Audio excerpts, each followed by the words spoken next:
श्रीमद् भगवद गीता अध्याय 2 गीता का सार श्लोक 32 यदृच्छया च उपपन्नम स्वर्ग द्वारम अपावृतम सुखीनः क्षत्रिया पार्थ लभन्ते युद्धम ईदृशम।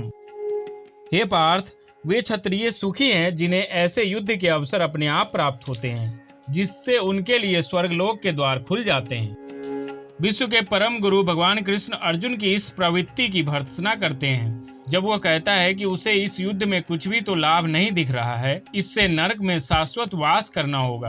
अर्जुन द्वारा ऐसे वक्तव्य केवल अज्ञान जन्य थे। वह अपने स्वधर्म के आचरण में अहिंसक बनना चाह रहा था, किंतु एक क्षत्रिय के लिए युद्ध भूमि में स्थित होकर इस प्रकार अहिंसक बनना मूर्खों का दर्शन है। पराशर स्मृति में व्यासदेव के पिता पराशर ने कहा है, क्षत्रिय का धर्म है कि वह सभी क्लेशों से नागरिकों की रक्षा करे, इसलिए उसे शांति तथा व्यवस्था बनाए रखने के लिए हिंसा करनी पड़ती है। अतः उसे शत्रु राजाओं के सैनिकों को जीतकर धर्म पूर्वक संसार पर राज्य करना चाहिए। यदि सभी पक्षों पर विचार करें तो अर्जुन को युद्ध से विमुख होने का कोई कारण नहीं था। यदि वह शत्रुओं को जीतता है तो राज्य भोग करेगा, और यदि वह युद्ध भूमि में मरता है तो स्वर्ग को जाएगा, जिसके द्वारा उसके लिए खुले हुए हैं। युद्ध करने से उसे दोनों ही तरह के लाभ होगा।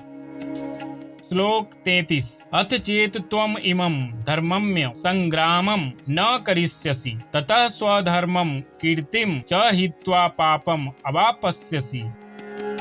किंतु यदि तुम युद्ध करने के स्वधर्म को संपन्न नहीं करते तो तुम्हें निश्चित रूप से अपने कर्तव्य की उपेक्षा करने का पाप लगेगा और तुम योद्धा के रूप में भी अपना यश खो दोगे।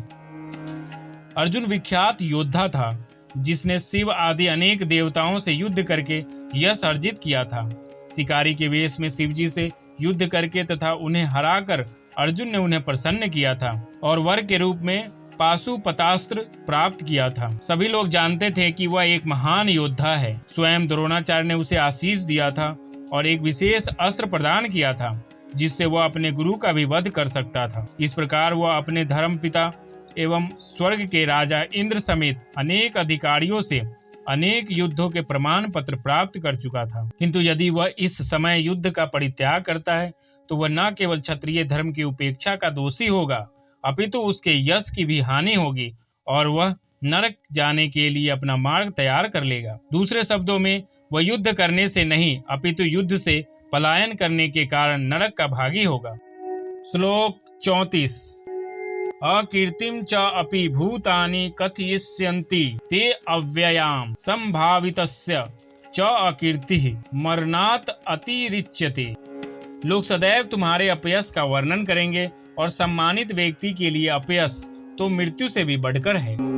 अब अर्जुन के मित्र तथा गुरु के रूप में भगवान कृष्ण अर्जुन को युद्ध से विमुख न होने का अंतिम निर्णय देते हैं। वे कहते हैं, अर्जुन, यदि तुम युद्ध प्रारंभ होने के पूर्व ही युद्ध भूमि छोड़ देते हो तो लोग तुम्हें कायर कहेंगे, और यदि तुम सोचते हो कि लोग गाली देते रहें किंतु तुम युद्ध भूमि से भागकर अपनी जान बचा लोगे तो मेरी सलाह है कि तुम्हें युद्ध में मर जाना ही श्रेष्ठकर होगा। तुम जैसे सम्मानीय व्यक्ति के लिए अपकीर्ति मृत्यु से भी बुरी है, अतः तुम्हें प्राण भय से भागना नहीं चाहिए। युद्ध में मर जाना ही श्रेष्ठकर होगा। इससे तुम मेरी मित्रता का दुरुपयोग करने तथा समाज में अपनी प्रतिष्ठा खोने के अपयश से बच जाओगे। अतः अर्जुन के लिए भगवान का अंतिम निर्णय था कि वह संग्राम से पलायन न करे अपितु युद्ध में मरे। श्लोक 35 भयात रणात उपरतम मंस्यन्ते त्वाम महारथा येषाम च त्वम बहुमतः भूत्वा यास्यसि लाघवम। जिन जिन महान योद्धाओं ने तुम्हारे नाम तथा यश को सम्मान दिया है वे सोचेंगे कि तुमने डर के मारे युद्ध भूमि छोड़ दी है और इस तरह वे तुम्हें तुच्छ मानेंगे। भगवान कृष्ण अर्जुन को अपना निर्णय सुना रहे हैं। तुम यह मत सोचो कि दुर्योधन, कर्ण तथा अन्य समकालीन महारथी यह सोचेंगे कि तुमने अपने भाइयों तथा पितामह पर दया करके युद्ध भूमि छोड़ी है। वे तो यही सोचेंगे कि तुमने अपने प्राणों के भय से युद्ध भूमि छोड़ी है। इस प्रकार उनकी दृष्टि में तुम्हारे प्रति जो सम्मान है वह धूल में मिल जाएगा। श्लोक 36 अवाच्यवादान च बहुन वदिष्यन्ति तव अहिता निंदन्तः तव सामर्थ्यम ततः दुःखतरम नु किम। तुम्हारे शत्रु अनेक प्रकार के कटु शब्दों से तुम्हारा वर्णन करेंगे और तुम्हारी सामर्थ्य का उपहास करेंगे। तुम्हारे लिए इससे दुखदाई और क्या हो सकता है। प्रारंभ में ही भगवान कृष्ण को अर्जुन के अयाचित दया भाव पर आश्चर्य हुआ था और उन्होंने इस दया भाव को अनार्योचित बताया था। अब उन्होंने विस्तार से अर्जुन के तथाकथित दया भाव के विरुद्ध कहे गए अपने वचनों को सिद्ध कर दिया है। श्लोक 37। हतः वा प्राप्स्यसि स्वर्गम जित्वा वा भोक्ष्यसे महीम तस्मात् उत्तिष्ठ कौन्तेय युद्धाय कृत निश्चय। हे कुंती पुत्र, तुम यदि युद्ध में मारे जाओगे तो स्वर्ग प्राप्त करोगे, या यदि तुम जीत जाओगे तो पृथ्वी के साम्राज्य का भोग करोगे। अतः दृढ़ संकल्प करके खड़े हो और युद्ध करो। यद्यपि अर्जुन के पक्ष में विजय निश्चित न थी, फिर भी उसे युद्ध करना था, क्योंकि यदि वह युद्ध में मारा भी गया तो वह स्वर्गलोक को जाएगा। श्लोक 38। सुख दुखे समे कृत्व लाभ अलाभौ जय अजयौ ततः युद्धाय युज्यस्व न एवं पापम अवापस्यसि। तुम सुख या दुख, हानि या लाभ, विजय या पराजय का विचार किए बिना युद्ध के लिए युद्ध करो। ऐसा करने पर तुम्हें कोई पाप नहीं लगेगा।